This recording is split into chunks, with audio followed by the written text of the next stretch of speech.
Good morning, Dawg Nation. I'm Brandon Adams, and this is DawgNation Daily, the daily podcast for Georgia Bulldogs fans, presented by Serve Pro. We were just talking a video a moment ago before kind of the real show begins here. One of the bigger Georgia basketball games in recent memory on tap for tonight. Excited about that, are we? But we're also a football show, and there is plenty of football to discuss today. Two great guests to help us do it. Jake Fromm later on. That's always terrific. Connor Riley coming up here, too. Connor's been off for a couple of days, so we'll know he'll be fired up and ready to talk some Georgia football. But off the top of the program, a couple of interesting things to point out here. First of all, there is discussion out there about why there is perhaps renewed hope for Georgia for this upcoming season as you kind of move into 2025. And one name in particular that's earning some buzz here from ESPN that could be a part of a reinvigorated energy around Georgia football. That seems like a great place to begin things today. I'm actually really excited about this topic and what we're going to do the next few days as it relates to all of this, because we are 1 week out from the start of spring practice. Man, I love all of that. I also love the fact that you're here with us for it. Thank you so much for your time. It is DawgNation Daily, the daily podcast for Georgia Bulldogs fans, presented today by Serve Pro, and it begins right now. Today's episode of DawgNation Daily is brought to you by Serve Pro, cleaning, restoration, construction. Presented by DawgNation.com. This is DawgNation Daily, the daily podcast for Georgia Bulldogs fans.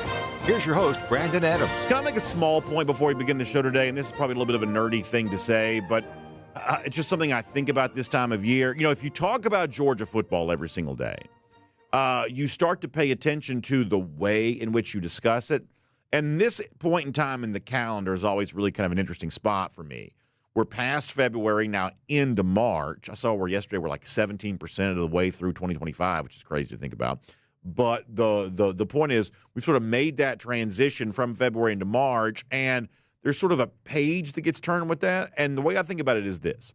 In my mind, I'm sort of always thinking when you describe a Georgia football season, how do you describe it? For instance, you know, when you're still like in, like, say, December, January, you're kind of done with the season that you're in, but you still sort of think of it as this season, and whatever's going to happen the following year for Georgia, you have a tendency in your mind to think about that as next season. And so for somebody who talks about Georgia football every year, one of the things I always sort of think about is, at what point does the transition happen where what happened in 2024 was last season, and what's happening here in 2025 is now this season? Well, I think in some form, some fashion, one way or another, we've sort of arrived at that point where the 2025 season for Georgia is the present tense conversation. And whatever happened in 2024, for the good or the bad, that is now in the past. We're obviously 1 week away from the start of spring practice, so I think it's really appropriate right now to think about what's going to happen for Georgia in 2025 as in the moment, in the present tense, even though the actual games themselves are still many months away. We're kind of in a present tense conversation about this season being 2025. And so with that in mind, there's always the idea of hope springing eternal when it comes to spring. That's the old line, I guess, that got used with spring training in Major League Baseball a lot. I think that also works for college football here, too. And if we're being honest, we talked about some of this yesterday, Georgia fans could probably use a little dose of hope right now, or perhaps new reason to be excited when it comes to Georgia football for this season that's about to take place here in 2025. So with that in mind, I'm about to read something to you. And what I want to do, and I think this is going to be really fun. I hope this is as fun for you to listen to and hear and watch as it is for me to deliver, because I think this is going to be good for us the next few days. Today and probably at least Wednesday, Thursday, Friday, kind of for the rest of this week, we're going to sort of pick out one thing to kind of center in on for a moment as a reason why there is perhaps new hope for Georgia here this year. And I'll tell you what the genesis of all of this is for a moment.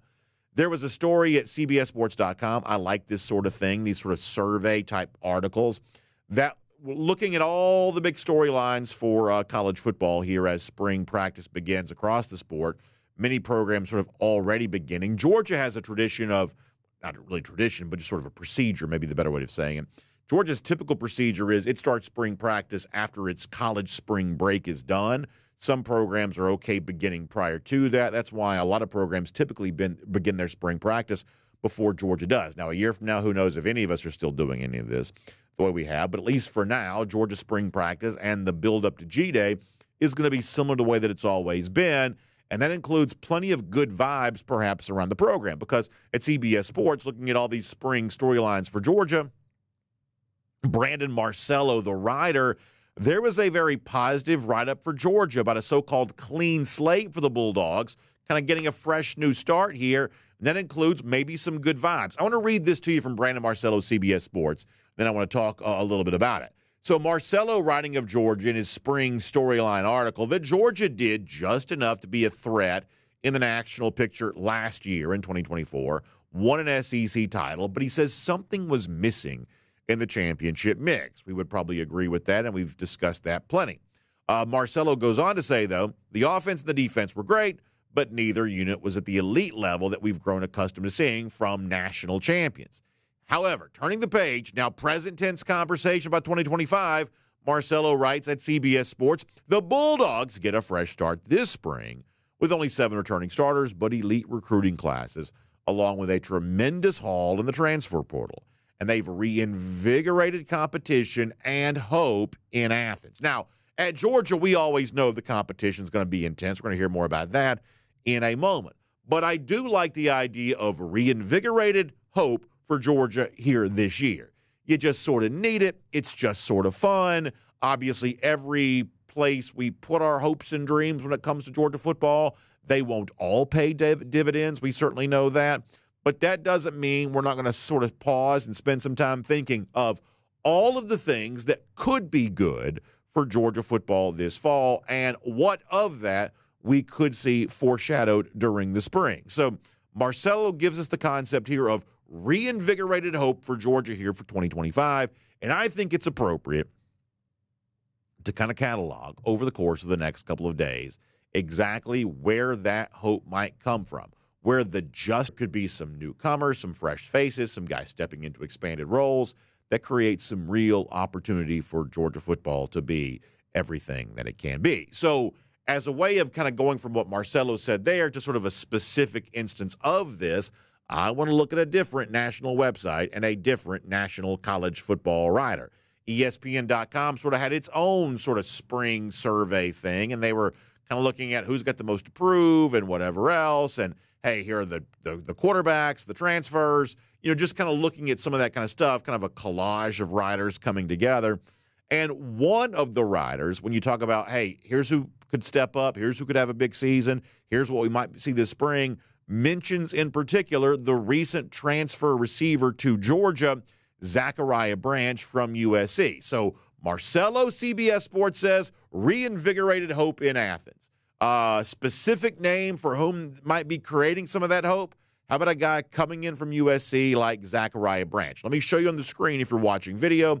If you're listening radio podcast, let me read to you what Adam Rittenberg, writer for ESPN, says about Zacahriah Branch. He says, Zacahriah Branch was among the buzziest players entering the 2024 season. He had become USC's first ever true freshman All-American, returning a punt and a kickoff for a touchdown while leading the nation in punt return average. But his encore fell a bit flat.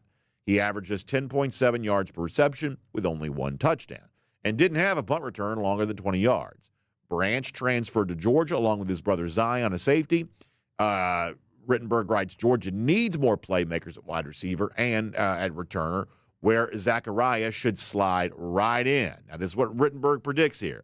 A big season awaits the former top 10 national recruit in Athens. So here you go. Marcello, CBS Sports, says there's reinvigorated hope in Athens. Obviously, some need for improvement, of course, but we've talked about that plenty. Where might that hope come from? Adam Rittenberg mentioned Zacahriah Branch, who admittedly last season, to use the past tense language, did not play as well at USC as many expected him to. But almost anybody who comes out of the transfer portal has some sort of story like that. Otherwise, they wouldn't be transferring, and that's just sort of how that goes. But Rittenberg says at Georgia, where you kind of need a kick returner and you need more explosive playmakers in offense, that Rittenberg says that Branch might be poised for a big season here for Georgia. And collectively, we all who are Georgia fans come together to say, well, wouldn't that be nice? But we also want to dive a little deeper than that here, too. That if a guy like Branch, who playing in a place like USC, is a very different program than Georgia is for a lot of reasons, can a guy like that truly slide into the Georgia situation, the Georgia program? Marcelo also mentioned the reinvigorated competition at UGA. The competition here is always intense. Is Branch going to be ready for that? Is he going to be able to kind of thrive here at a program that just historically has done its business so differently than the way that that USC has done its business? And what might Branch need to do to be ready for all of that? You know, how might he be best equipped to sort of settle into that situation? Well, as luck would have it, we actually have a recent conversation about that. You know, Dominic Lovett was also a transfer wide receiver to Georgia. And admittedly, Lovett at UGA probably never put together the kind of stat line here that he put together at Missouri, but that's not really why he came to Georgia. He came to Georgia for development for the NFL, we would certainly presume, and almost anyone might assume if you go to from a place like Missouri where you can be featured to a place like Georgia where historically really no one is featured, then obviously you might see a slight reduction in your overall production. That's just sometimes sort of the way that it goes. But Lovett was successful at UGA and certainly seemed to be comfortable in the culture here at Georgia. So when Dominic Lovett, who by all accounts seemed to make a pretty good impression on NFL draft scouts at the NFL Scouting Combine this week, when Lovett was speaking to the media, he was kind of asked about, as a person who came from an outside program into UGA and seemed to make that transition okay, what advice he might give to others who were doing the same thing. And when I heard Lovett say this, by the way, Lovett was very entertaining at the Combine last week, but when I heard what Lovett said, a guy like Zacahriah Branch does sort of pop into my mind here of, wouldn't it be nice if Branch heard Lovett on this and really internalized the advice that Lovett was offering? This is what Dominic said he would tell anybody trying to follow in his footsteps, transferring into UGA, perhaps especially as a wide receiver. This is Dominic Lovett. Honestly, just don't be no prima donna. You know, Kirby kind of old school. He like the tough guys. You know, he like the smash mouth football. He want the guys that's gonna block when they don't got the ball. He want the guys that's gonna go in there dig out of safety. He want guys that's gonna be on special teams. He want guys to play complete football and just not be like no one position guy. He wants you to be able to be all over the field and just be a tough football player, really. Biggest thing is it's just toughness and grit. Yeah, I think that's something we've all seen, and I would say that's probably a well-known reputation for Kirby Smart. And to Zacahriah Branch's credit, he probably knew that, too, would not be coming to Georgia, you would assume, if he wasn't comfortable with that. And frankly, when you see all the ways in which, just being honest here for a moment, USC has faltered because of what I believe is a prevailing softness within that program, just not quite committed at times to maybe doing things the right way, maybe Branch is just sort of ready for something new, and maybe a program that seemingly demands a little more from its players, maybe for a guy like Branch and his brother Zion, that they'll rise to the occasion because simply more is being asked from them. But specifically, what will be asked from them, and where does that show up? With spring practice beginning next week, the next thought from Lovett on that about exactly what the Georgia way truly is, diving a little deeper on that, I think is really relevant around this topic of the big season that could be expected from Zacahriah Branch. So let's hear Dominic Lovett again. Practice. Practice is, super physical, but it just gets you ready for the game. I miss those moments with my guys, Bloody Tuesday, strapping the helmet on, get ready for practice. But I feel like that's what prepared us for the game and how we went out and how we succeeded. So, I mean, obviously, once again, that sounds pretty similar to what we've sort of assumed has been true about Georgia, and it's one of the reasons why we still love the presence of spring practice for Georgia, because that kind of grind, that kind of challenge, probably not quite Bloody Tuesday in the spring, if we would assume, but certainly still plenty physical and perhaps far more physical than other programs are. That's the place where a guy like a Zacahriah Branch or any other transfer shows that he fits in at Georgia, learns what it means to actually, fit in and becoming the best possible football player you can be in those circumstances. But it's not just sort of regular practice. And I want to hear one more from Dominic Lovett just for a moment because I think this is really funny. And as I said, Lovett kind of put on display a personality at the NFL scouting combine last week that I don't know that we've fully seen from him.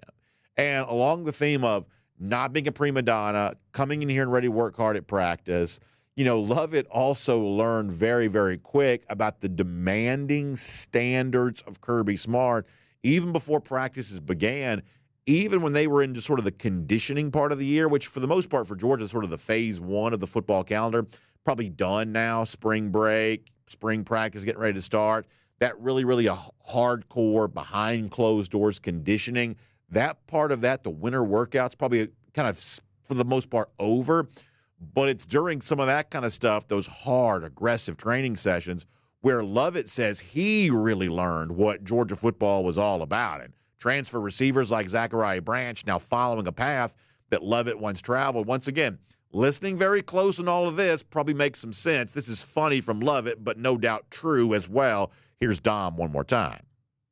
Probably my favorite one is when probably like the day after I had got drafted, not drafted, the day after I had committed, he was like, yeah, you're going to come here, we're going to love you, and we're going to, bring you in.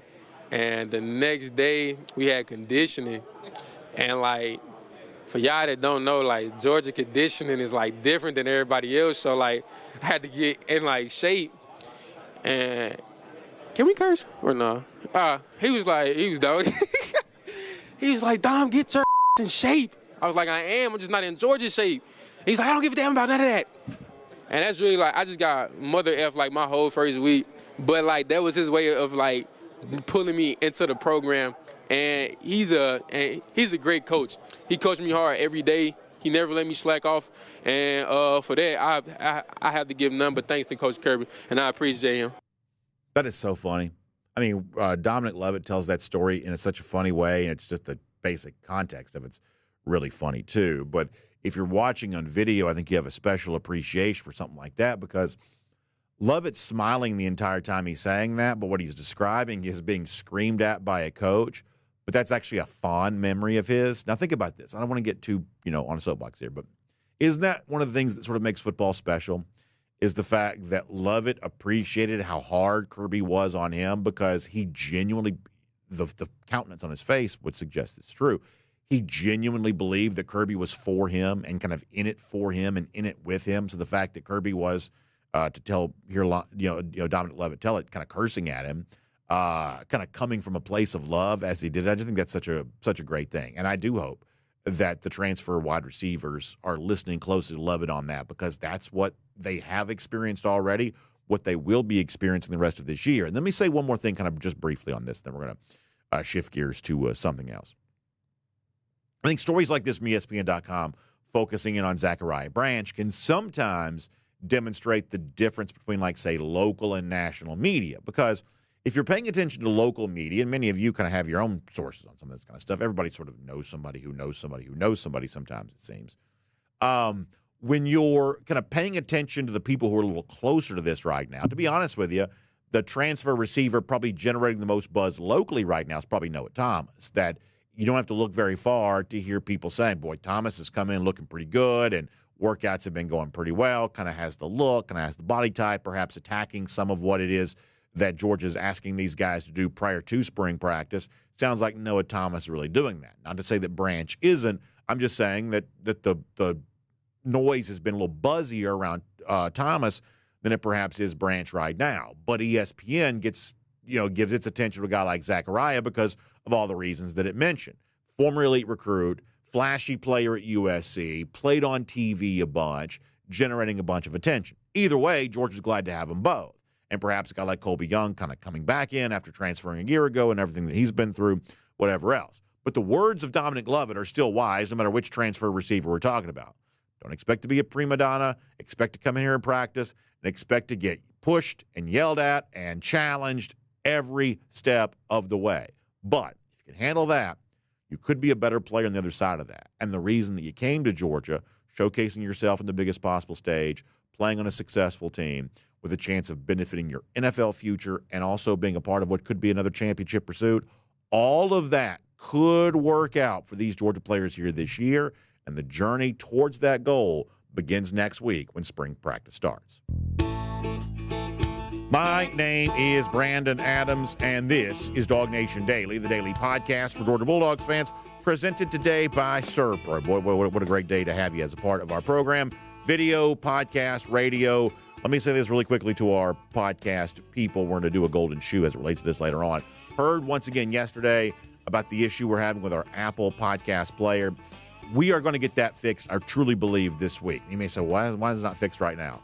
It's kind of a complicated thing. Sort of involves making a big change that I've been somewhat hesitant to make unless we had to do it, but I think we probably have to. So we're going to get it fixed. We're committed to that, but I once again have heard from folks who've said, BA, I didn't get it in my feed the way I expected it to, but I went and sought it out. And y'all, I appreciate you listening, watching, no matter how you do, and obviously everybody's busy. But those of you who are willing to kind of go find the show, because honestly, like used to be you get video notifications, you don't get those as much anymore, at least from Facebook. Sometimes the Apple podcast player, it's not showing up in the feed the way it's supposed to. The show is there, just perhaps didn't get delivered the way that you expected it would. But some of you who have been kind enough to say, hey, I knew it was going to be there. I went and found it. I sought it out, and there it was for me. I can't tell you how much I appreciate those of you who go the extra mile for us on that. Really, really, really appreciate that. And please know we're working really hard to get all that fixed for you. I promise that we are. And hopefully, expectedly, some good news on that here coming up in a couple of days. By the way, thanks to our friends at ServPro who make today's show possible. Now, what I'm describing for you there, kind of a mess, right? Apple podcast player, goodness knows what's going on with that. But listen, we also around here know what real messes are. There was a situation a couple of years ago where on a game day Saturday, there was a coffee maker in our break room, which back in our old studio was adjacent to our studio. And I guess the coffee maker was served by water line of some sort. And it just broke. It just busted, to use, I guess, bad grammar. And water was everywhere. Well, in a situation like that, what do? You pick up the phone and you reach out to your friends at ServPro because they really are restoration specialists. I'm talking about all over the place here. I see the trucks out there doing great work all the time. Fire damage, water intrusion, things like that. When you've got a big mess to be cleaned up, the restoration specialists from ServPro want to put it all back together, get it all cleaned up, fix it all back up like it never even happened. I have seen this with my own eyes firsthand. You wouldn't even be able to tell that anything ever happened. And honestly, if it's your house where you live in or if it's a piece of property where a business is housed, like a commercial property, something along those lines, that's exactly what you want because your peace of mind kind of depends on the safety and security, the comfort of your home and your property, whatever kind of property it might be. ServPro understands that. Every franchise also independently owned and operated. So please find out more today online, servpro.com. That's SERV, servpro.com for a lot more on that. All right, we're going to be quick here because I want to get to Connor Riley. Let's go around the doghouse. And very, very simple point here on Georgia basketball. And then I want to get Connor and talk a little bit more about this. Georgia tonight plays one of the biggest basketball games this program has played in a long time. Fresh off an upset win at home over Florida, a very impressive road win at Texas. They now travel to South Carolina tonight. You got to imagine this is going to be a little bit of a street fight because that's what South Carolina seems to like to do with you. And obviously, Georgia's going to need to be ready to respond to that. I do come bearing good news today, though, at least on one front.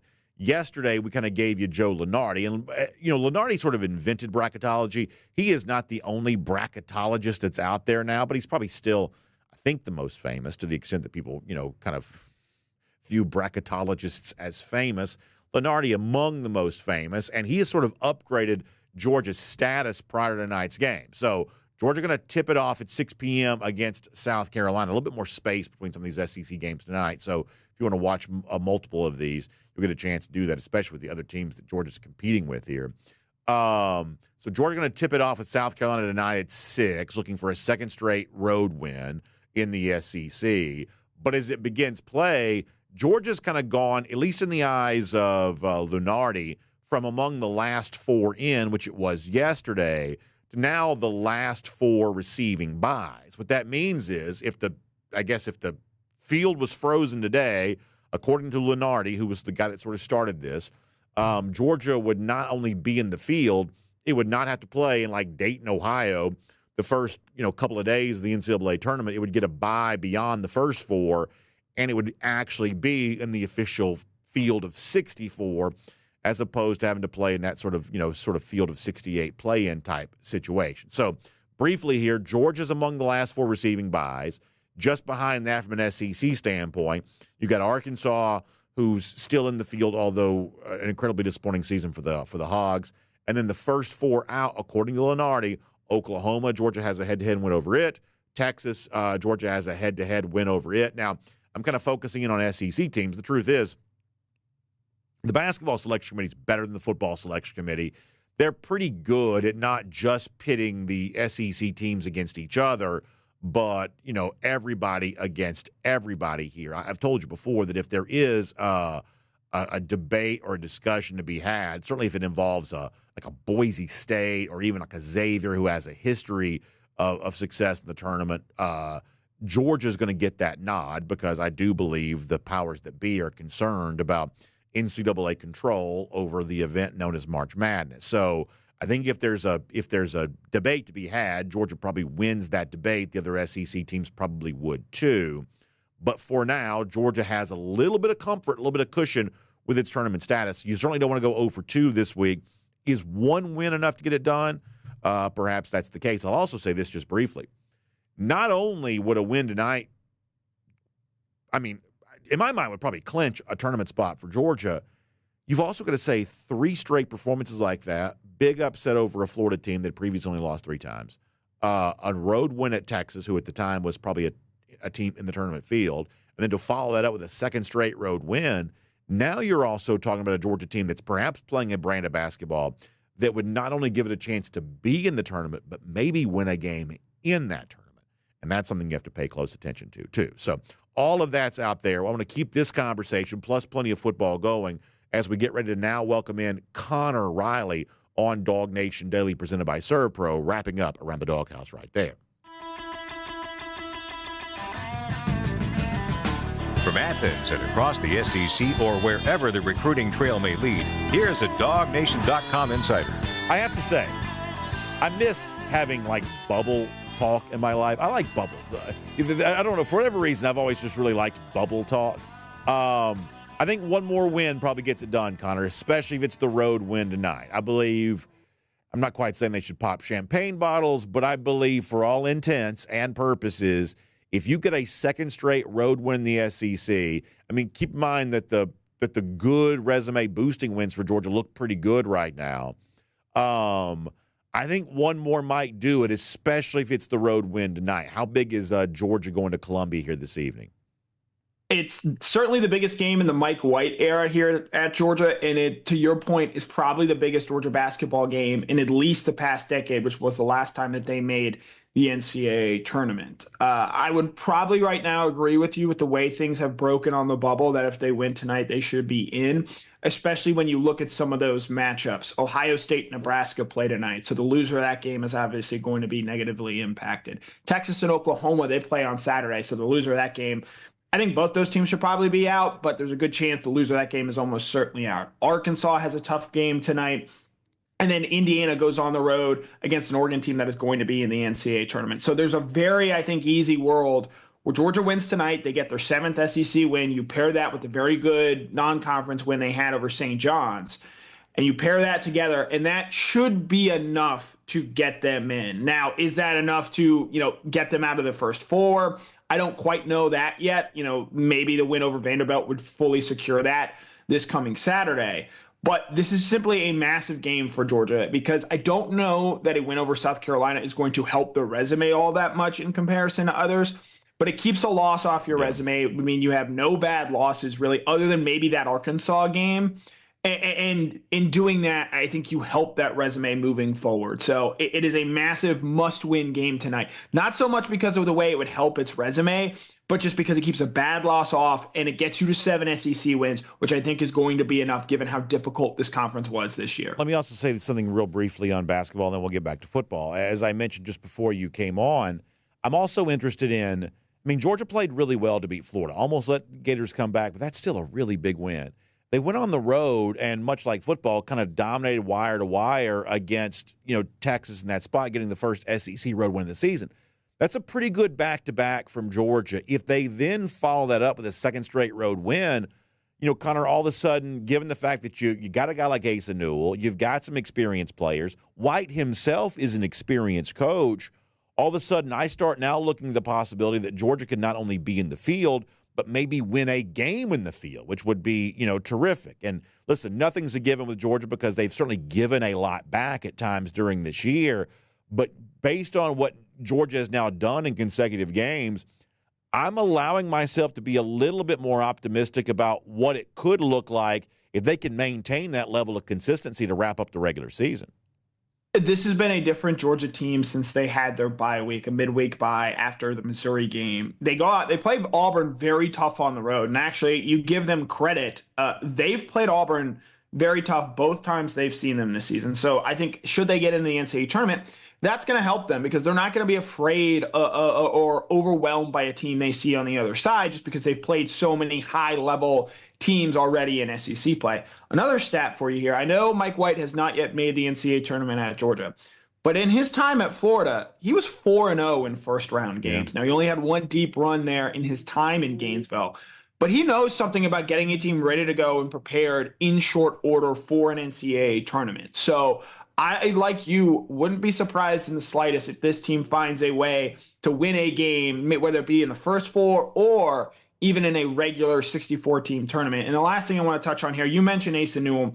The reason Georgia's playing this well right now is the guy you see on the screen, and that's Silas Demery. Silas Demery has been Georgia's best player for about the last 2-3 weeks.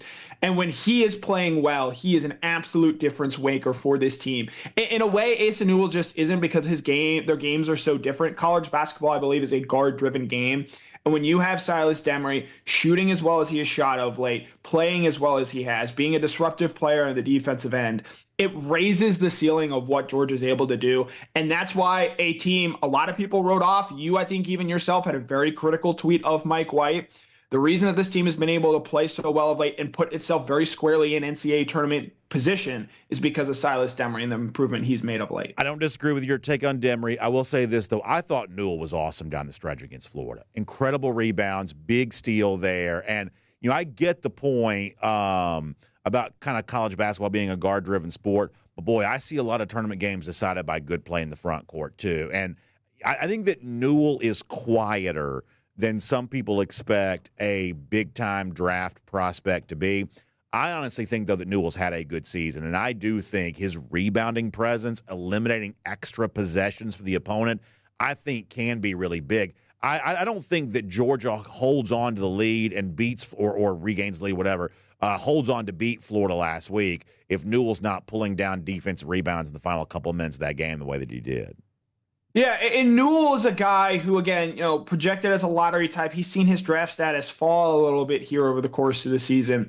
He does the easy things so well. He's got an effortless athleticism to him, but his game is just not yet there where he's consistently doing the hard things or doing the things that Silas and Blue Cane to an extent are asked to do as well, which again makes sense. This is probably the most physical and longest type of season that Asa Newell has had to go out there and play. Whereas I think you look at Silas and you look at Blue, they've sort of been through this league before, and they know and they understand the grind of the season. And so I think it's encouraging to see Asa go out there and play well and continue to do the little things well, to fill in the gaps, to let guys like Silas take and make those big shots, to be disruptive players on ball. Because, again, I think one of the big differences that this team has over some of the past Georgia teams, not just in the Mike White era, they have legitimate size across this team. And Newell's rebounding ability is something, quite frankly, they haven't had in recent years. And that's a big reason I think you see this Georgia team able to win a game against Florida, win a game against St. John's, win a game against Kentucky, all teams that I think are capable of making second weekend runs in the NCAA tournament at least. We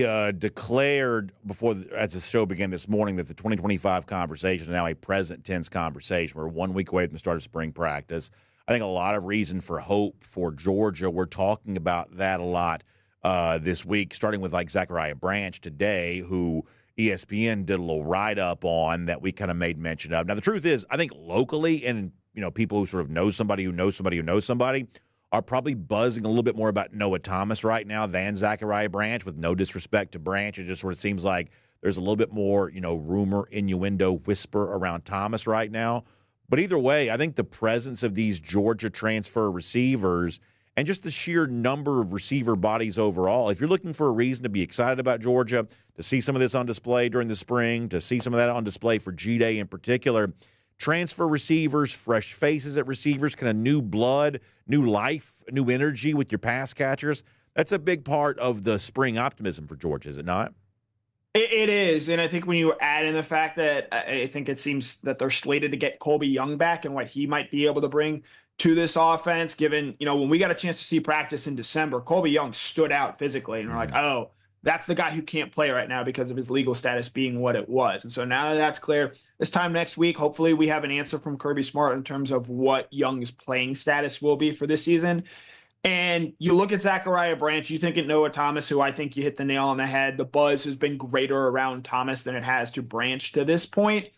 But you just look at the talent that Georgia had at the wide receiver position in that Notre Dame game compared to what they're going to potentially have to start this 2025 season.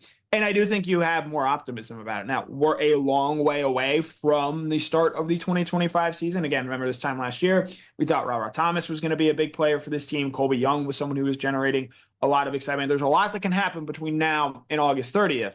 But with the way that James Coley in particular has gone about upgrading this wide receiver room, I think you feel better about what you have around Gunnar Stockton there on the outside. So much so that wide receiver, even though it was a position we talked a lot about last year and we talked a lot about this offseason, it's kind of the position I'm maybe least interested in, other than obviously tight end, just because Todd Hartley always has a great room.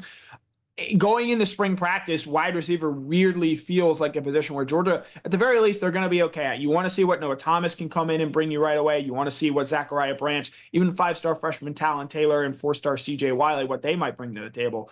But Georgia should feel good about their wide receiver room. And the question is just how quickly can those guys get acclimated to doing things the way that Kirby Smart wants them to be done? Yeah, I think that's fair. I also think this, and I don't want to go back down a road that's well-traveled by now, but we talked a lot yesterday about the fact that you listen to Georgia players speak during the combine, very matter of fact, about the need for offensive improvement, the fact that they believe their own performance wasn't as good as it could have been. And for some fans, they're a little frustrated because they feel like Georgia stood pat with the struggles that Georgia experienced on that side of the ball.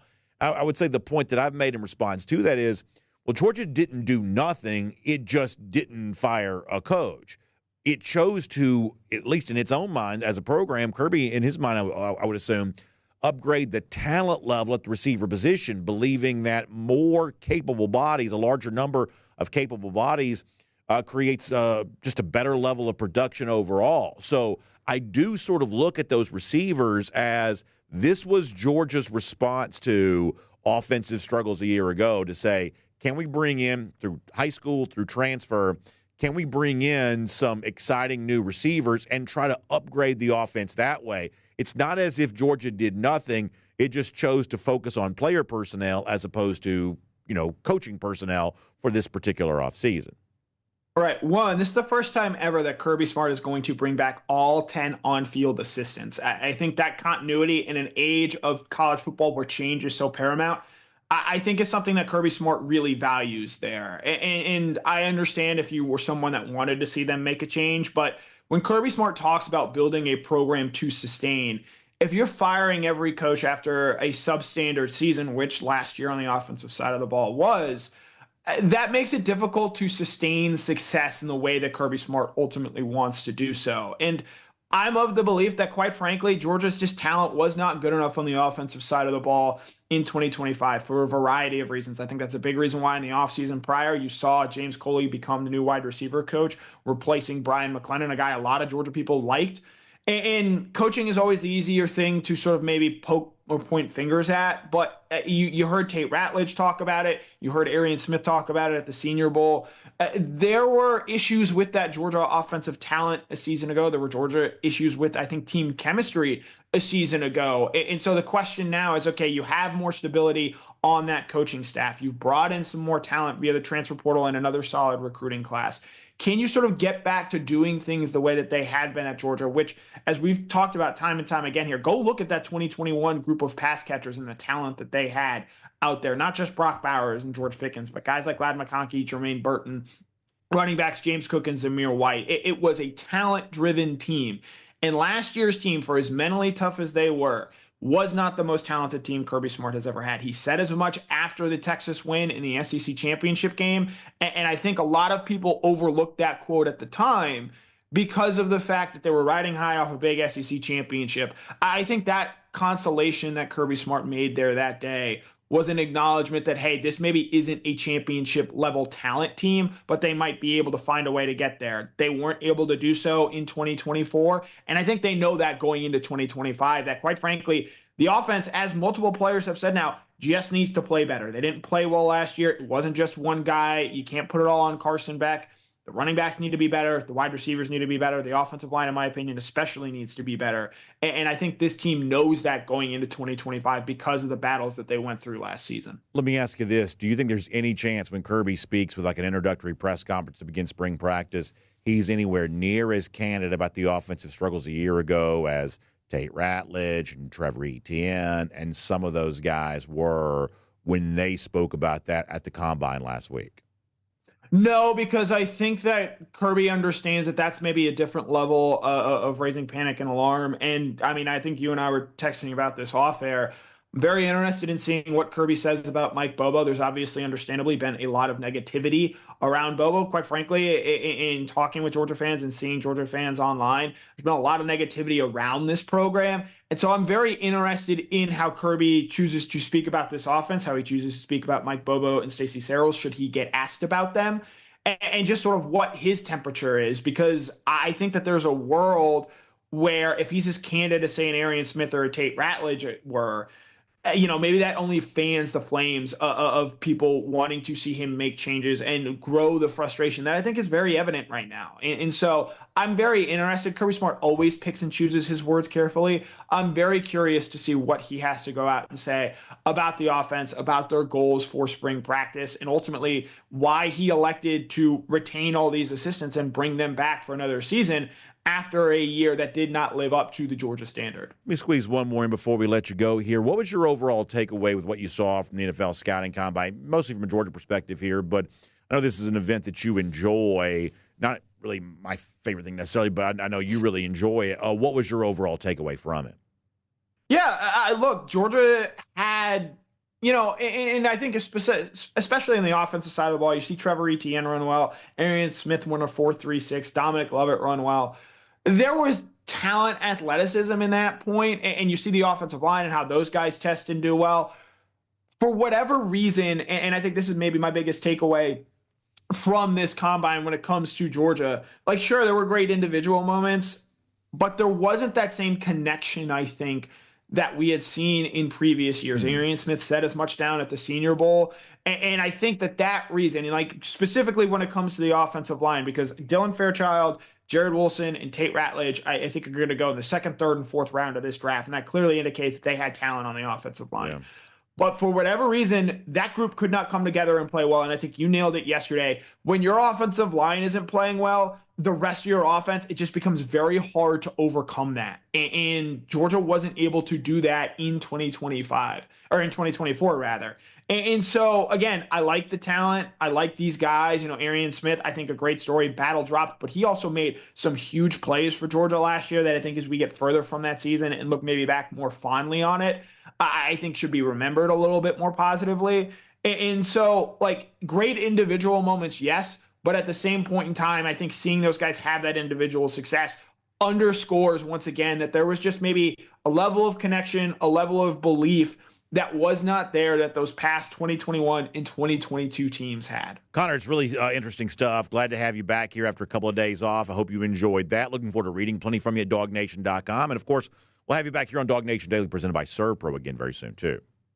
Yep, as always, it was a pleasure. Yes, sir. Let's take a look around the rest of the league. This is SEC Through. We're going to keep the good interviews going. In fact, I'm going to jump right to Jake Fromm here in just a moment. But let me kind of take care of some business, and we'll get right to Jake here. Cruise around the SEC, courtesy of Royal Caribbean. exciting times to be thinking about a Royal Caribbean cruise vacation. Obviously, you know, we're only a few weeks away now from our Dawg Nation cruise in April on board Utopia of the Seas. And told you a little bit about this yesterday. The really cool restaurant concept like Royal Railway. This is one of the things that I think that the Royal Caribbean cruise ships have gotten so good with, taking the specialty restaurants, already a lot of fun because you love great food, but putting a great theme around this. Like if you're on Royal Railway, you're obviously on a cruise ship, but it's like you're going through a train station, get into a train car, that train car kind of rolling through the Old West with the kind of the classic table setting and sort of formal look there. Also a really fun show around all that. I just love vacations that are as immersive as they can possibly be, and that's exactly what Royal Railway is. And so many of the great Royal Caribbean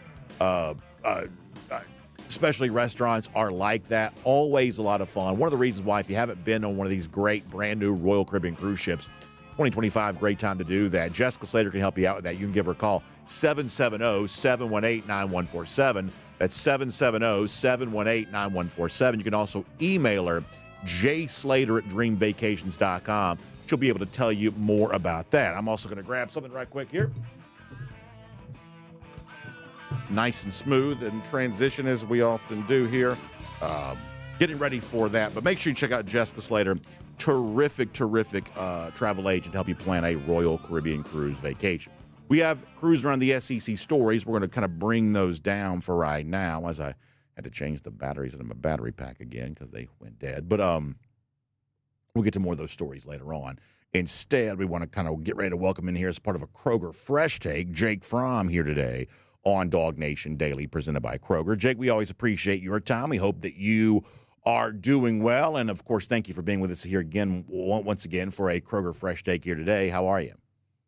Yeah, doing great, Brandon. Thank you for having me today here on the show. So we were just talking to one of our guys, Connor Riley. He was talking about how that perhaps, and listen, anything like this is always going to be speculation because we're obviously not on the inside on this, but maybe in 2024, the level of connection the Georgia players had with each other, even within some of the various position groups, maybe it wasn't quite as tight as it had been in 2021 and 2022. And I guess I'm sort of curious from you, as a player yourself, how much you noticed that of, boy, this team, for whatever reason, just not as closely connected as other teams. And we've certainly heard Georgia players say before that when they really broke through and had great success, it was the intimate knowledge they had of each other, the connection they had that kind of helped propel that. How much have you seen that sort of thing also matter during your football career? Yeah, I've definitely seen a push of kind of Kirby emphasize this, using the connection, doing a lot of they have a lot of specific meetings kind of for this to develop connections and relationships with maybe different position groups throughout the team that you wouldn't necessarily spend a lot of time with. Kind of when I was playing, especially at the quarterback position, I feel like you generally have a good pulse on team chemistry, like how does things feel in the huddle, especially during the summer? Are guys hanging out? Do they want to spend time with each other? Are guys dying to be in the building? Do they want to have extra reps and a little bit of this and a little bit of that? So as a quarterback, I always felt like I had a pretty good feeling about that. My freshman year, I really felt like the guys were really close. Not that we weren't close in 2018 or 2019, and that has a direct correlation to team success, but I definitely do think there was a lot to it. It is something that is very underrated throughout your football team and your football program. Man, do the guys love each other? Do they want to spend time with each other? Man, because when, in any workspace, when you want to be there and you feel like you're making a difference, I just feel like you elevate those around you. Football is also an interesting sport, too, not to get too, deep into the weeds on a different subject, but football is also an interesting sport in that, in baseball, if you've got the best starting pitcher, you have a really good chance of winning the game no matter how much your teammates get along with each other. Basketball, if you've got the Jordan or the LeBron, once again, that can cover up a lot of stuff. But football seemingly, requires a lot of cooperation. It is, I would say, more, even though we put a lot of emphasis on quarterback, it's still probably more of a team sport sometimes than the others are. And it's also this thing where, because the locker room is large, there are 85 scholarship players, there are 53 guys in an NFL roster, it sort of brings the most diversity into a kind of a conversation where you got this guy from the country, this guy from the city, this guy from this background, Absolutely. this guy from that background. Oh, yeah. You have to cooperate to play well, and it's the most different kinds of people being asked to cooperate than perhaps other sports. It's one of the things I find interesting about football, I would say. Yeah, I mean, I'll die on this hill. I think football is the ultimate team game. All the different body types, all the different skill sets, all coming together for a common goal of winning football games, the physicality of it. I mean, there is just a lot of great things to be said about football being the ultimate team game. I mean, you have guys who are, 350 pounds and 6'8" on the same team as a guy who was, 5'9" and $150 on the same team, and they play, on the same side of the ball. It's so unique. It is so different. And there's so many different ways to have success and put the pieces together, why, to me, I think football is so much fun to watch. I want to ask about the combine for a moment because, listen, I'm not qualified as a scout, could not be an NFL GM, but if I was forced to do that job, if I was just sort of, conscripted into service as an NFL GM, I am making my personnel decisions solely on the basis of how well you played in actual games against top-flight college competition. Honestly, none of us can control whether we're right or we're wrong, but if I am wrong, I want to be wrong because I bet on a guy who performed during games. And from that standpoint, the combines always seem so dumb to me. The fact that Jalen Milroe's hand size is a half an inch larger at the combine than it was at the Senior Bowl, and all of a sudden now that makes him more capable of being an NFL quarterback. What do players think about this? Because honestly, we see seemingly less coach, like Sean McVay, I don't think went. It seems like there's a little bit of a more skeptical view of some of this within the NFL now. What do players themselves think of this sort of meat market type thing that goes on at the NFL scouting combine? Yeah, I mean, I think meat market is probably a pretty good way to describe kind of exactly what it is. It's a big cattle auction. But I mean, for some guys, it is so important. For the guys who didn't necessarily play against very good competition in college, this is your opportunity to be on an even playing field with a lot of these, quote unquote, high caliber guys and compete at the same level. So, for a lot of guys, it is so big and it is so important just for certain coaches and scouts and people to get eyes on you. For a lot of positions, man, that 40 time is very, very important. But yeah, I definitely kind of see a trend here as of late that it's becoming less and less important. Guys are opting out to not participate a lot in the combine, the physical portion of it. I don't know.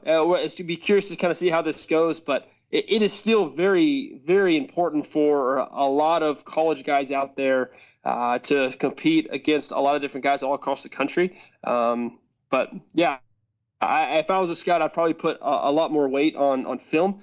But, man, this is a great tool to use as well. Yeah, I mean, as a player yourself, I'm sure you're tempted to say, can we just turn on the game film and watch, whether it be the Rose Bowl or like, some other games? Can we just actually watch some games here and let that be my resume for a second, as opposed to, and I'm sure other players, I'm sure, would say the same kind of thing. Now, obviously, if you feel like that you're, like, in some cases, guys, athleticism perhaps outpaces their production in college, and so I'm sure they probably like this part of it. But I would say by and large, especially if you come from a major program and you're playing against good guys, you're practicing every day against good guys, you'd like to think the actual football itself could do all the talking for you. No, you're exactly right. I'm definitely in that boat.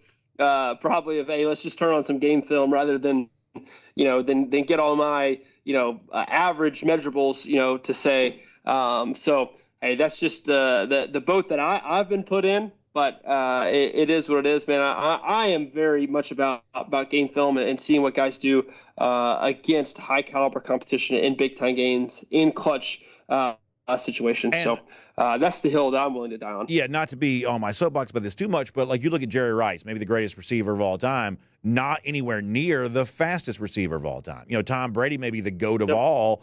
Tom Brady, famously, very late draft pick. He's not going to win anybody's measurable contest. Joe Montana, kind of much the same way. That we actually have a situation where, yeah, you got your Randy Mosses and your Deion Sanders and guys like that who did use elite athleticism to be great. But honestly, there are a lot of guys who were just great at football. And I don't know that the combine always did a great job of measuring that potential for greatness. Yeah, no, I mean, we could go down the list of guys that who got overlooked because of measurables, got drafted in later rounds, and still found a way to have success in the National Football League because they're football players. I still think football players, find a way to rise to the top. But man, there are a lot of situations, scenarios where you get overlooked because of measurables, because people just think you can't do it because maybe you're a tenth too slow or your arm length is an inch too short. So and that it's sadly it's part of the nature of the game. But man, I'm all about throwing on some tape and watching good football players play. I want to ask you one more question. I'm going to warn you it's slightly complicated, so I'm going to do my best to sort of explain this in an easy way here in a moment. Let me, before that, though, remind people it's our Kroger Fresh Take with Jake Fromm today on DawgNation Daily. What's not complicated at all is how you take advantage of the best stuff that Kroger has to offer. You want more time to enjoy the things you love this time of year. You want more money in your pocket for all that kind of stuff. We got Easter coming up. You got spring break. All kinds of exciting stuff, and the best way to get stocked up for everything you need for all of that is at your local Kroger. And a great thing right now is take advantage of the membership opportunity at Kroger known as Kroger Boost. When you do that, you can get free grocery delivery. You can get free grocery pickup. That means you got more time back to be with your family, to enjoy pretty weather, to get out and travel, get ready for Easter, all that kind of stuff. Or if you want to save money at the pump in these days, you got to try to find a way to save money wherever you can. Once again, as a Kroger Boost member, you not only earn fuel points for every dollar you spend at Kroger, you earn twice the fuel points as a member of Kroger Boost. So please find out more online, Kroger.com/boost for more on that. That's Kroger.com/boost for more on that. All right, Jake, here it is. Last question, kind of a complicated one. I'm going to try to explain this as easy as I can. So Georgia needs some sort of breakout, playmaker here this year. And if you look at the receiver position, you've essentially got three categories of receivers. You've got guys who've been here. Maybe they haven't played very much yet in college, but they do have experience in the Georgia program. You've got guys who've transferred in who, hey, they're getting used to Georgia, but they've at least played in some college games. You've got the third category, which is guys fresh out of high school. No experience at Georgia, no experience in college games, but a lot of these guys have the sort of elite athletic traits we were talking about a moment ago. So if you're looking for a breakout player, not asking for an individual name, but looking at the category, what's more interesting to you? The high school player, no experience, but plenty of athleticism. The transfer player, getting used to Georgia, but you've played a lot, at least somewhere else. Or the guy waiting his turn at Georgia, doesn't have the in-game experience, but knows what the culture's like at UGA. Of those three categories, what would be a more interesting category for you as it comes to breakout player? Yeah, I think I'm probably going to lean on the transfer player coming in who's had success, who's coming in with confidence to make his mark on an offense that is going to have a lot of new faces. Mm-hmm. And, maybe he could be counted on as a guy to be a key piece of this offense and perform. And I think he's got a very, very high ceiling. Yeah, experience matters, right? You can help somebody get acclimated to Georgia, but it's hard to get acclimated to game time if you haven't had a lot of that yet, right? Yeah, no, I agree. I mean, played in big-time football games, has that college football experience.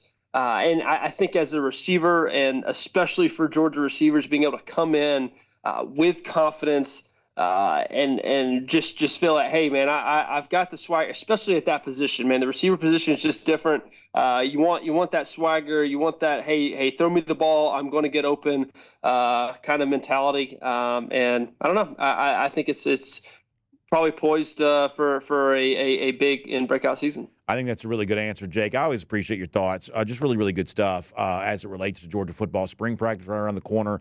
A lot of fun to be had. Thank you for your time. We'll look forward to speaking to you very soon as a part of a Kroger Fresh Take. Yeah, thank you, Brandon. Great stuff there from Jake Fromm. Always love that. I want to backtrack here for a moment, too.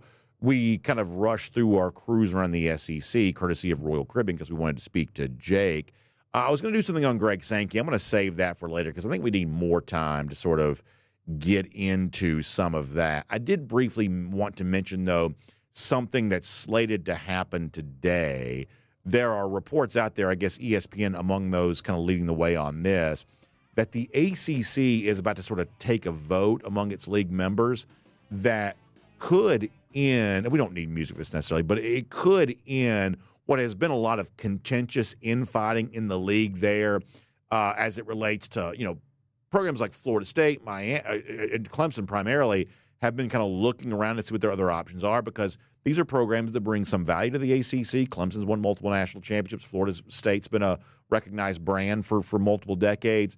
And as a part of a really antiquated and bad media rights deal, those programs believe they are paid on a sort of a per year basis far less money than they're actually worth. And so what the ACC is slated to do here is vote on a new agreement that could grant additional money to the Miamis, the Florida States, the Clemsons, maybe North Carolina, the teams in that league that are probably worth it. Now, we are moving into a world in which we haven't gotten there in the SEC yet, but, in the Big Ten with the new members and the ACC certainly with its wide array of new members, where we have a lot of teams in conferences that aren't necessarily equal within those conferences. The ACC is about to openly acknowledge that. That's probably a little bit weird, but I will tell you this. I'm actually pretty happy about this if this agreement does come together. Georgia kind of competes with Florida State and Clemson in recruiting, so maybe you don't want anything that elevates those two programs. More money would have the potential of doing that. But my other rooting interest, in addition to good stuff for Georgia, my other rooting interest is college football still kind of maintaining some of the stuff that's made it feel like college football. And I'm not ready for like two super conferences or one super league or the complete elimination of conferences as we've known it. I think when the Pac-12 went away a couple of years ago, even if we don't really love the Pac-12 or didn't love the Pac-12, I think that was probably bad for college athletics overall. So I, in a roundabout way, am actually happy that the ACC may have found this agreement to keep Florida State and Clemson a little happier, because it could keep the ACC in place for at least a few more years. Now, this is not a long-term solution. It may only be like a 4 or 5 year solution, but at least for now, the ACC is going to survive, and its members are probably going to stay together. And when it comes to like the power conferences, I think 5 was good. I think 4 may be okay, but you don't want to start losing all of those and making this something that at that point in time truly is in no way resembling what college sports have been before. So looks like for now the ACC may find a way to sort of hold it all together, at least for a little while longer. But honestly, we'll take it. I think for now, this agreement may be good news for those of us who like the idea of preserving college sports in some form that resembles what it has been for most of our lifetime. So keep your eye on that for later on today.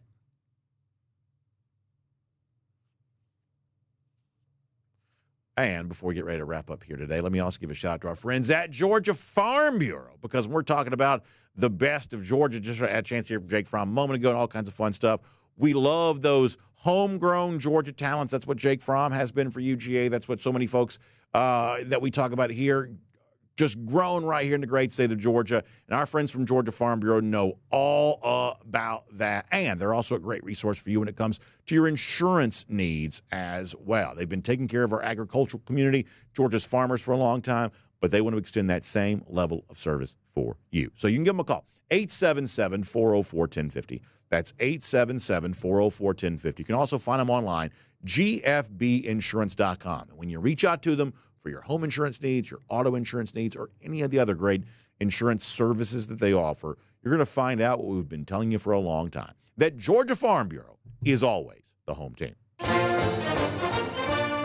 Now we're ready to wrap up, and we'll do so with a golden shoe for you here today. I mentioned earlier a little bit of an issue, a little bit of a hiccup when it comes to our podcast platform, our Apple, but so many folks kind enough to realize, hey, BA's always there. DawgNation Daily is always here. And so they've kind of chosen to seek it out on their own. I'm going to give a golden shoe to Tiffany, who wrote in to say that. She says, I still manually search for it to listen, but I did want to let you know that the Apple Podcast Player is doing its thing. She says, I hope it gets resolved soon. Love the show. Tiffany, cannot tell you how much I appreciate your willingness to go that extra step to sort of find the show. And I can promise you we're going to get that fixed for you really soon. But just really, really appreciate you doing that and kind of finding the show and being a part of that with us. We'll give you a golden shoe for reaching out and telling us that. How about the lousy, stinking Gators? We'll give them nothing but more misery. 1,578 days. That's how long it's been since Florida has beaten Georgia in football. Georgia also enjoying a little bit of a winning streak, at least of a single game, in basketball too. Good luck to the basketball team here tonight. Get that win, get that tournament bid secure. We'll see you back here tomorrow. DawgNation Daily, presented by ServPro. And on video, time now for the R.S. Andrews Cool Down. R.S. Andrews, the one you turn to for your air conditioning, heating, plumbing, and electric needs, showing up on time, doing the work that's promised with the price that's promised. You can trust R.S. Andrews on all that. Really smooth show. Then, like the last little minute there, you have the issue with the battery pack. You forget the sponsor read. A little bit of a clumsy conclusion, what was otherwise a very good show. All right, let's find out what everybody's got going on in here. Brodo Baggins says he went to North Oconee. Boy, North Oconee's become a sports powerhouse. Very good at a number of sports. Very good at a number of sports. Wyatt Fielden says we should do a Texas countdown as well. We got some Texas stuff coming here at a certain point. I'm looking forward to that. George on tap, we're talking about guys who are probably better gamers than they were testers. Hines Ward, he mentioned that. Yeah, really good example of that. Ward was just tough, man. He was just willing to be physically and mentally tougher than anybody he was competing with. I think that's right. Jonathan Aaron says, what are my top 3 baseball or top 3 football movies? So baseball for me, certainly plenty of candidates. I've said this before. I'm not a huge fan of a lot of football movies. For whatever reason, I don't know why this is. For whatever reason, I don't think movies do football justice because movies always want to make the football scenes more dramatic than actual football really is. In other words, when there's a collision, a big hit, the guy that gets hit has to go flying head over heels, which is obviously a fictitious. I mean, big hits happen in football all the time, but you rarely see, whoa, like cartoon style pratfalls from big hits. There's way too much of that in football movies. I just don't think that football movies are very realistic. I do like the Friday Night Lights movie. I like it. Some of the other really good football movies are a little older than I probably am. I know of them. I don't know that I've really seen them. I don't love a lot of football movies, but boy, do I love some baseball movies, man. I mean, you got to include Field of Dreams in there, and I've had great new life with that because I grew up loving that movie, and I've now been able to share it with my kids a little bit, and they love it too. And honestly, there's always just something that feels so good when your kids like a movie that you really like, and now you get a chance to like that together. We're also this week we always watch a little bit of a movie together every night before we all go to bed. It's like our way to sort of wind, even if it's a little bit late getting to bed. It's our way of sort of winding down. Everybody kind of puts the phones down and everything like that. This is our way of kind of just sort of slowly bringing the night to a close, watch a little bit of a movie, a few minutes a night. And we've been doing a little bit of Hoosiers each night. And I tell you, man, I'm enjoying, because obviously Gene Hackman just passed away. So I'm enjoying sharing that with them. So far, they seem to like it. A lot of these older movies, the beginning sequence, there's not a ton of action. So you're always kind of waiting for it to kind of kick in to make it interesting. But they seem to be liking that well.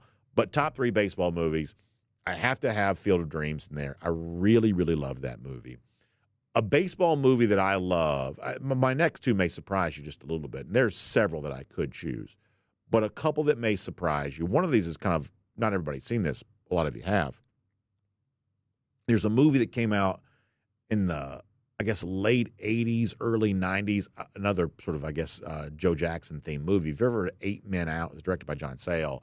It's about the 1919 Chicago Black Sox, that scandal and what actually happened.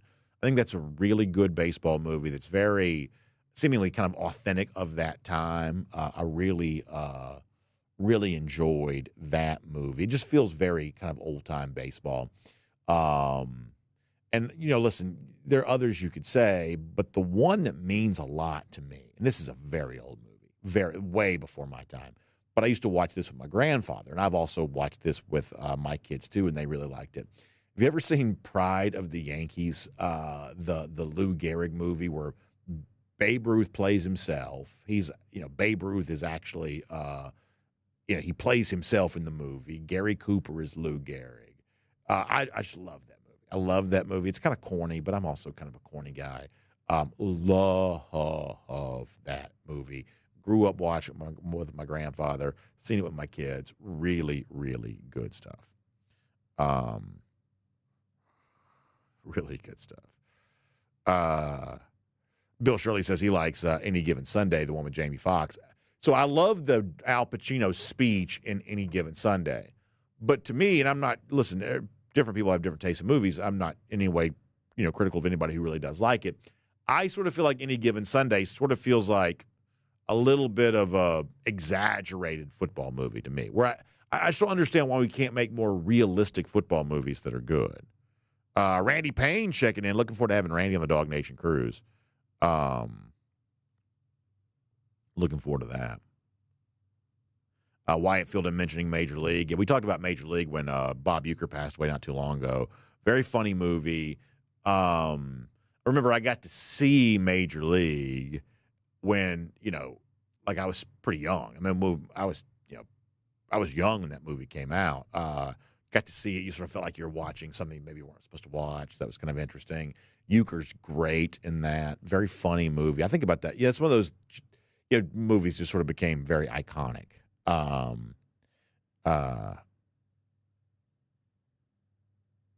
Let's see what else.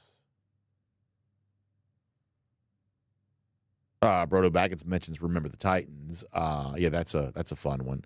That's also somebody else mentioned that too. Foster Moss says Angels in the Outfield. So that's Danny Glover, right? The honest truth is I don't know that I've ever seen Angels in the Outfield. I know the movie. Danny Glover is the baseball manager, right?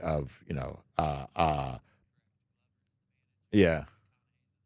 Okay.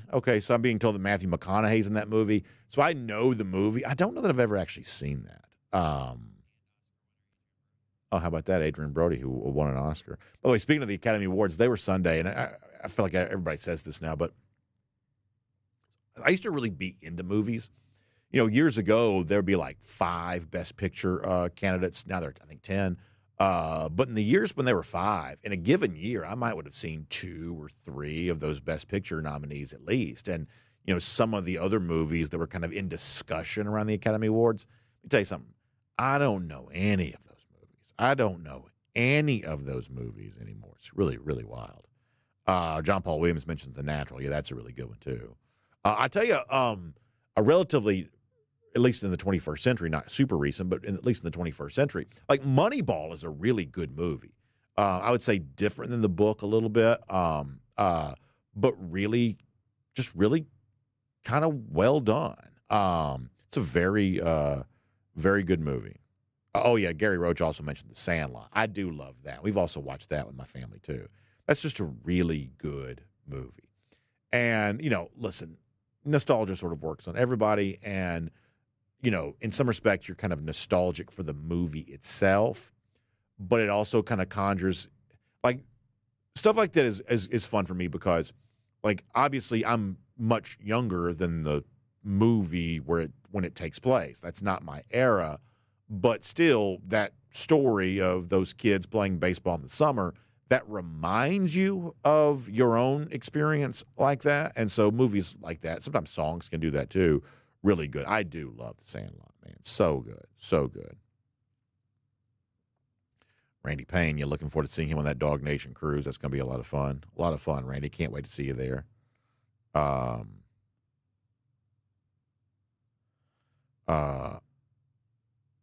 Stick D's mentions Chariots of Fire. So that's one of those, like, I know the song, the don't, but I actually don't really know the movie. I just know that it was about somebody who was a runner.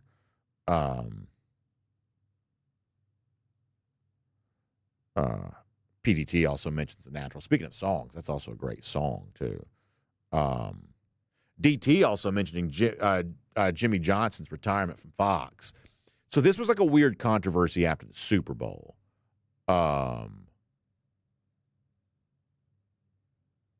This was like a weird controversy after the Super Bowl in that I'm sorry, I had a little bit of an issue at DawgNation.com. In that they had this long, like, sort of, retrospective celebrating the life and career of Jimmy Johnson, that whole big package they ran right before the start of the game. And it seemed like it was sort of building to Jimmy Johnson announcing his retirement right there during the Super Bowl pregame show, then he didn't do it. And so now yesterday he has announced his retirement. It's amazing. Johnson still looks great, but he's I mean, a lot of those guys that were on that Fox NFL Sunday, they're all pretty advanced age. Jimmy, I think, an example of that too. So he did officially announce his retirement yesterday. I think on the list of like great coaches of all time, Jimmy Johnson, very underrated. Multi-time Super Bowl champion, national champion too.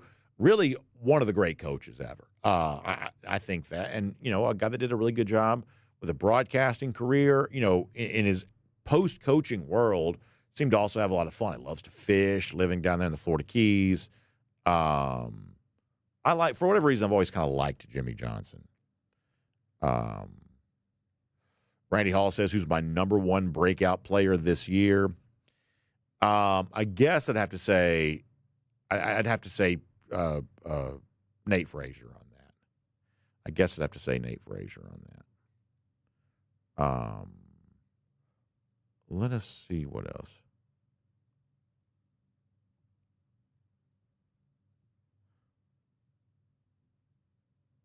A lot of guys over here at DawgNation.com having a good conversation. Let me also check out the Facebook side of things here for a moment.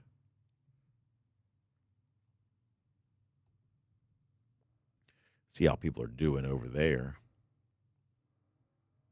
Love a good sports movie. I sort of feel like we haven't really done a lot of sports movies lately. Chastain Coleman asking about a tailgate for G-Day. We'll definitely have our post-game festivities. As far as pre-game festivities, I don't know how much of that we'll be able to do, but we'll definitely have our regular post-game as per usual. Philip Jordan Wells says Major League is must-watch. Yeah, very funny movie. Very funny movie. Let's see what else. Jerry Popham checking in. Glad to see him. Let me plug in over here. Take a few more comments, see what everybody's doing today.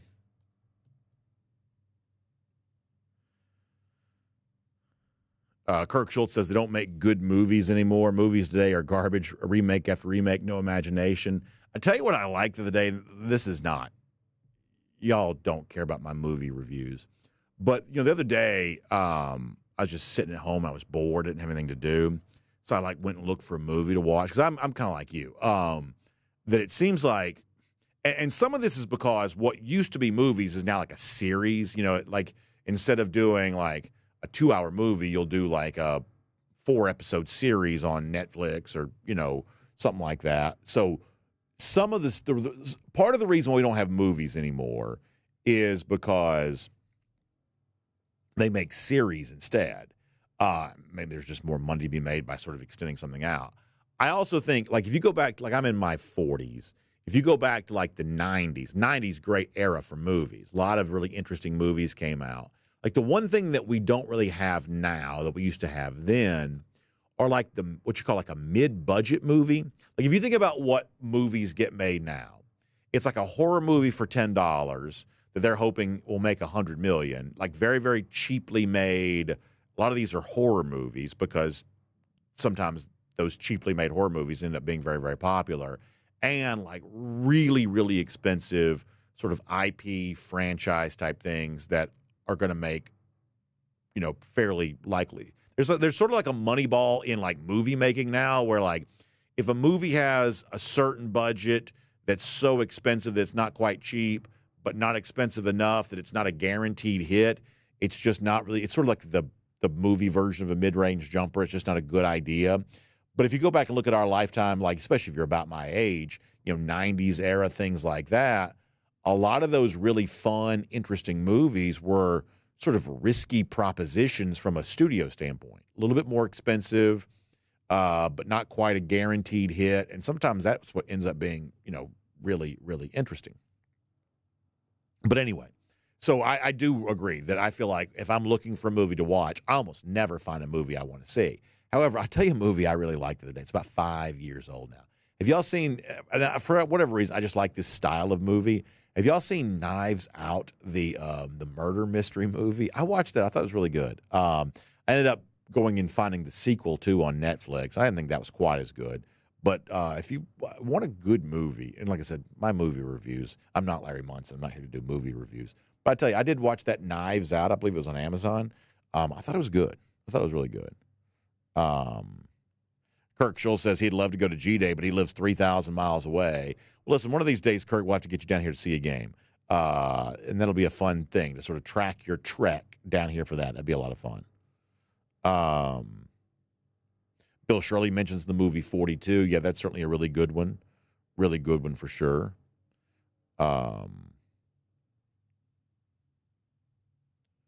Jonathan Aaron says, I thought you'd say Bull Durham or Brian Song. So Brian Song's an example of, I know what that is, the Brian Piccolo story, and obviously Gale Sayers, and I guess, Lando Calrissian plays Gale Sayers in that movie. Is that right?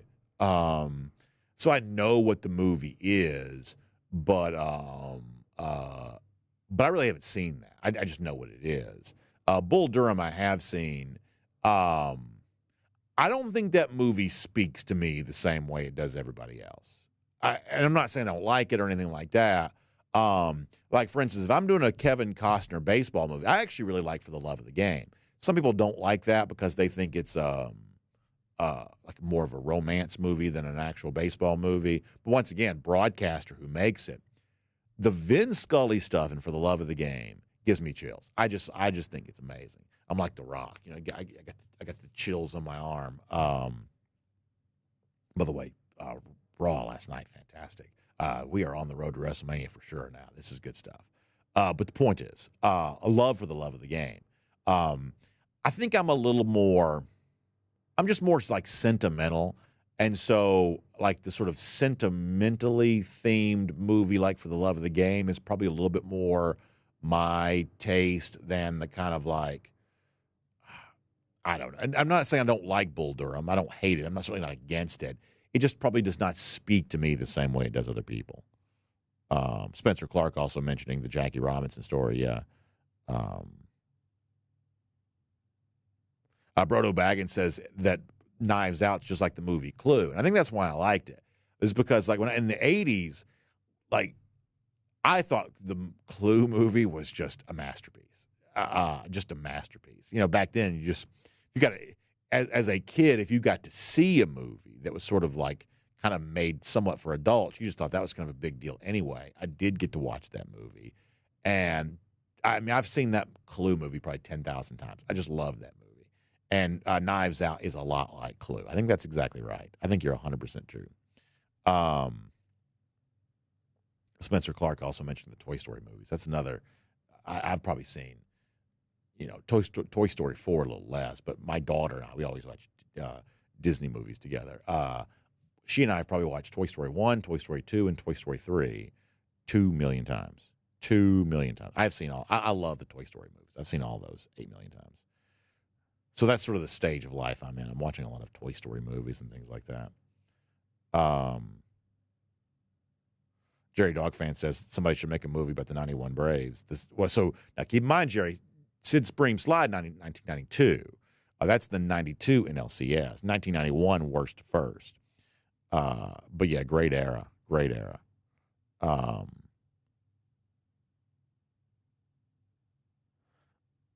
Jonathan also asked about A League of Their Own. So I know that movie, but I've never really seen that before. But I do know that. DT says win tonight and Dogs may get a 10 seed. Yeah, I mean, according to Lonardi, may have a chance to sort of avoid that sort of first four play in Dayton. That'd be kind of a nice thing. And I mean, listen, disappointment looms around every corner. You all obviously already know that. But honestly, I mean, I was thinking about this when it comes to the SEC. So I feel like the narrative with the SEC and the NCAA tournament is actually starting to change a little bit. And I'm going to get back to Georgia by saying this. So when you look at teams that have a chance to make a deep run in the tournament from the SEC, I'm actually getting pretty skeptical about some of these teams. Alabama plays no defense. No defense. At least at a championship level, they play no defense. Tennessee, pretty good defensively. They don't score enough. So if I'm looking at an Alabama or a Tennessee, I honestly don't know if I see them advancing very far, just given the fact they have a pretty big weakness on one end of the floor. Bama, it's defense. Tennessee, it's offense. So if you're looking to kind of like win your bracket pool and you're looking for kind of early out teams of the high seeds, Tennessee or Bama is probably not a bad place to look in terms of a team that might not make it nearly as far as they're supposed to. Another team kind of in this discussion, and I know this is going to sound like I'm just being a typical Gator hater, but, Todd Golden, the Florida coach, he does not have a lot of experience. Does not have a lot of experience. And if you look at the coaches who win most frequently in March, it is oftentimes the experienced coaches. The Florida performance this season has been incredible, but you're going to really trust a coach that really hasn't done a lot in the NCAA tournament. I don't know that I'm going to. Conversely, as Connor said, I think every Florida fan feels like that Golden's a better coach than White, but White does have NCAA tournament experience. And I do believe that if Georgia can get in the tournament, they may be glad to have that experience. Listen, I've had a little bit of a love-hate relationship with how Georgia's played this season. I totally acknowledge that. I also, as I've been somewhat critical, have acknowledged that, hey, maybe I'm just wrong. But the point is, if they can get there, White has been in tournament games before, and they could be happy to have that experience. My final point on basketball, then we'll take a couple more comments. And no Georgia fan wants to hear this, but it very well may be true. Auburn may just run away with this thing. I mean, there is a chance that Auburn is the best team in the country by a wide margin. Not just the best team. They may be the best team in the country by a wide margin. Their starters are 30. This is the toughest league of all time, and Auburn ran right through it. This may be, before it was kind of one of those things of, oh, man, deep league, anybody can make a run. All of a sudden now, I think that Auburn may be the class of the SEC by a pretty significant distance. And I don't know who I see. I mean, is there anybody in the country that's going to really line up and beat an Auburn right now? I don't think that's the case. Because, like, another example of this is, we can think about, like, a Duke. Duke has really whipped up on some ACC teams this year. And Cooper Flagg has obviously gotten a lot of attention. At one point in time, Flagg and, Johnny Broome kind of battling to be player of the year. But now Broome's going to win that easily. As good as Flagg has been for Duke, Broome is going to win player of the year easily, it seems like. UJ Marine says Auburn's great, but at the end of the day, it's Bruce Pearl. Yeah, but I don't know that means a whole lot to me. I mean, Pearl's been to a Final Four at Auburn. He's been to Sweet 16s before with Tennessee. I mean, Pearl hasn't won a national championship yet, but Pearl's got plenty of success. DT says he can't pull for the barn. Yeah, I'm certainly guessing most of you won't be pulling for them, but you may have to. As Ric Flair once said, you don't have to like it, but you better learn to live with it. Could very well be the case. Philip Jordan Wells and Isha Murphy talking about some of the stuff with Jalen Milroe. Yeah, really interesting evaluation of him going on right now. Brian Whitaker checking out. Brian, we're glad you're here.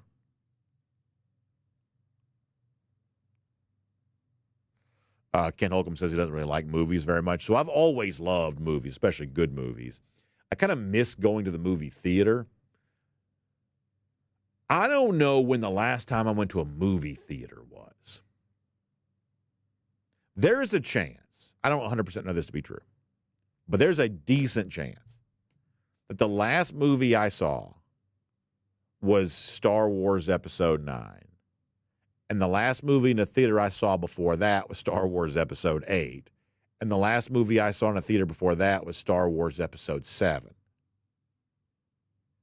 When was the last time I went to a movie theater for a non-Star Wars movie? Because I do like Star Wars. It's probably like Frozen 2, whenever that came out. That's been a while now, too. I used to love the movies, man. I love movie popcorn. Like, there's nothing that'll put you in, like, insulin shock more than, like, big soda, popcorn. If you're really splurging, get, like, some candy, M&M's, something like that, Reese's Pieces to go with it. I love all that stuff. So bad for you. Like deadly. Like, I mean, like, that is lethal. A lethal dose of sugar. But I do love a good movie theater experience. Haven't been to the movie theater in a long time. Jan Armistead said that COVID changed a lot of that. That is true. But like, I still think there's a lot of people have said post-COVID that movie theaters are going away. I don't think that's the case. I think that movie theaters will kind of always have a place. If anything, the movie theater technology may get more interesting. Like, think about this place. Y'all seen that? There's one in Texas. There's one somewhere else where it's like you watch the sports in the big sort of like IMAX. It's not IMAX, but it's like the screen is designed to make you feel like you're in the venue. And it could be that we're about to have another big breakthrough when it comes to screen technology. Obviously, the Sphere in Las Vegas kind of leads you to believe that could happen. So I don't think that movie theaters are going anywhere. But boy, it's been a long time since I've been to one. Been a long time since I've been to one. All right, final comments. We're going to get ready to go.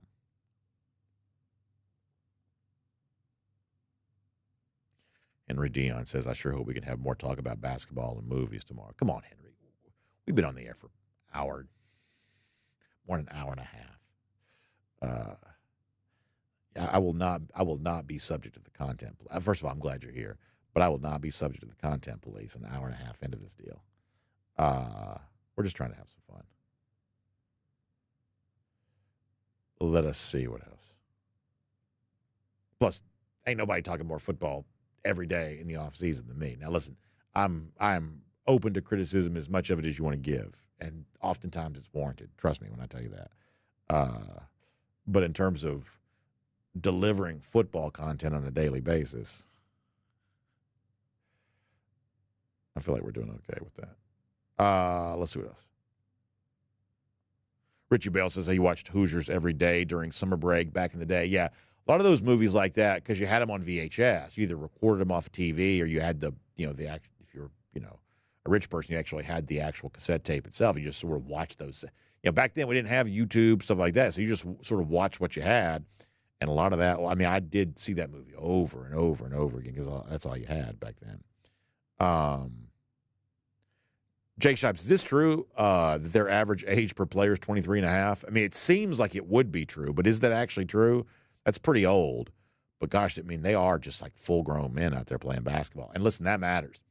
And this is one of those things, and we'll finish with this, that people think about like the sort of one-and-done, hotshot freshman, but you go look at who really succeeds in the NCAA tournament. There is a correlation to football in this too. You look at who succeeds in the NCAA tournament. It are the senior-led teams. Older players, grown players, those are the ones that win in college basketball.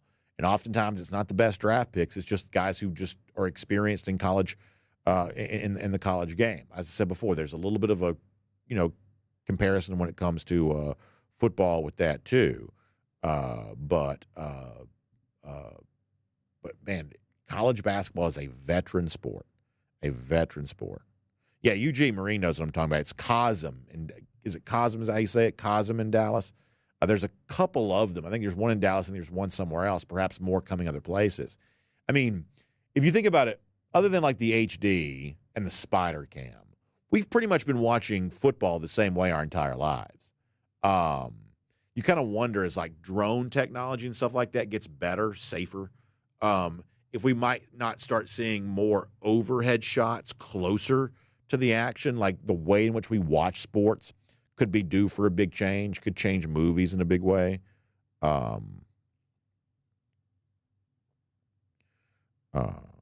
UJ Marine says that COVID didn't change movie theaters as much as rude people. Yeah, now I will tell you this. For as much as someone who likes to go to the movie theater, have a good experience, I am hyper vigilant. So, like, if you're messing with a wrapper, like a candy wrapper, or if you're like chomping on your popcorn, or certainly if you're messing with your phone, I'm done. My ADHD, or whatever you call it, has gotten worse as I've gotten older. So if there's chaos happening around me, I'm just done. So I do think that's true. That part of what hurts you,